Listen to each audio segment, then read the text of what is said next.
सत्य के साथ।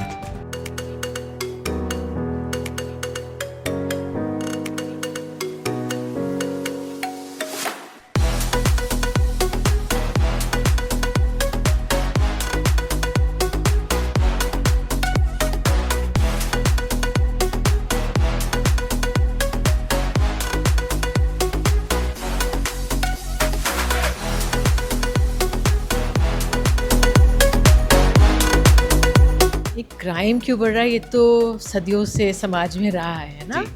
और समस्या क्राइम की हमेशा रही है, लेकिन ख़ास बात ये है कि ऐसे विषयों पर अब चर्चा हो रही है। ऐसे विषयों पर अब 2-3 दिन का एक कॉन्क्लेव टाइप हो रहा है।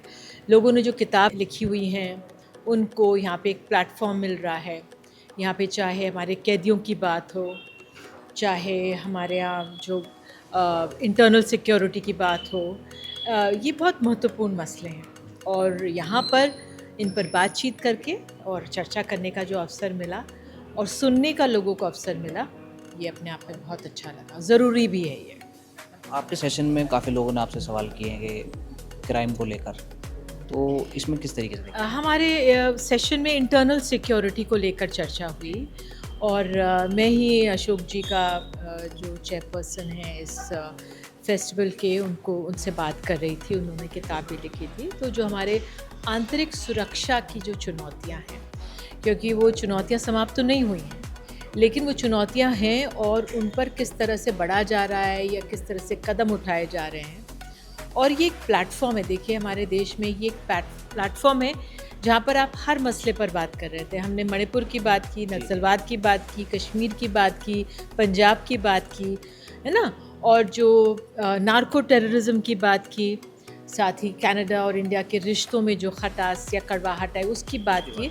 तो ये तमाम मसले हैं जिनको यहाँ अभी 2 मिनट में तो मैं सारबद्ध नहीं कर पाऊँगी, लेकिन ये है कि इन मसलों पर चर्चा हुई और ये बहुत महत्वपूर्ण है, क्योंकि जो इस तरह के कार्यक्रम होते हैं उस पर सबसे बात अच्छी ख़ास ये रहती है कि लोग भले ही थोड़े हों, लेकिन एक प्लेटफॉर्म मिलता है, लोग अपनी बात रखते हैं और आपने देखा कैसे श्रोताओं को भी वो प्लेटफॉर्म मिला और उन्होंने भी अपने सवाल पूछे जिनके जवाब दिए। मैम, क्राइम लिटरेचर फेस्टिवल है तो मैं क्राइम की बात करूँगा आपसे थोड़ा, कि जो साइबर क्राइम बहुत बढ़ रहा है देश में, उसको किस तरीके से देखती हैं मैम? क्योंकि आप वरिष्ठ पत्रकार हैं, काफ़ी समय से देखती आ रही हैं। क्राइम तो साइबर क्राइम बढ़ रहा है। अब मैं इसको ये कह दूँ कि ये सोशल मीडिया का बाय प्रोडक्ट है ना।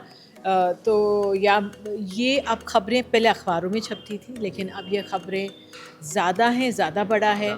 अब डिजिटल अरेस्ट तक की बात हो रही है। चिंताजनक है, लोग परेशान हो रहे हैं इससे, क्योंकि हर चीज़ आपके साथ फ़ोन पर आ गई है। लोग नई तकनीक का इस्तेमाल भी करना चाहते हैं, लेकिन जब फ्रॉड हो जाता है तो परेशान भी होते हैं। और वाकई में जो अपराधी हैं, जिस तरह से बता रहे थे कि भी जो अपराधी भी हैं कोर्स करते हैं 15 दिनों का और फिर वो ये अपराध करते हैं, डिजिटल क्राइम करते हैं। सो ये जो सिचुएशन है, इससे बहुत अलर्ट रहने की ज़रूरत है। कोई आपको फ़ोन करके कहता है कि अपना OTP दे दीजिए, या आपको कोई ये फ़ोन कर रहा है कि भाई आप अपने बारे में जानकारी दे दीजिए। तो अगर हम फ़ोन पे रील्स देखना चाहते हैं, हम व्हाट्सएप यूनिवर्सिटी को बिलीव करते हैं, तो हमें ये समझना चाहिए कि कोई भी आपका फ़ोन ID या कोई आपको गलत खबर दे दी कि आपके परिवार में ये हो गया, आप इतने पैसे दे दीजिए, तो वो नहीं करना है। You have to be a aware citizen, alert citizen. लालच में ना और घबराए भी ना, बस ये। मैडम, बहुत धन्यवाद हमसे बात करने के लिए। तो ये थी हमारे साथ मैडम निधि कुलपति जी, जो एक जानी मानी वरिष्ठ पत्रकार भी हैं। उन्होंने हमारे साथ अनुभव साझा किए हैं अपने, और जिन्होंने साफ तौर पे क्या है कि साइबर क्राइम के लिए जागरूक होना बहुत ज़रूरत है। किसी भी लालच में ना आए आप, और एक दूसरे को सतर्क भी करते रहिए। कैमरामैन इमरान के साथ मैं Faizan Khan, TV news virus, Dehradun.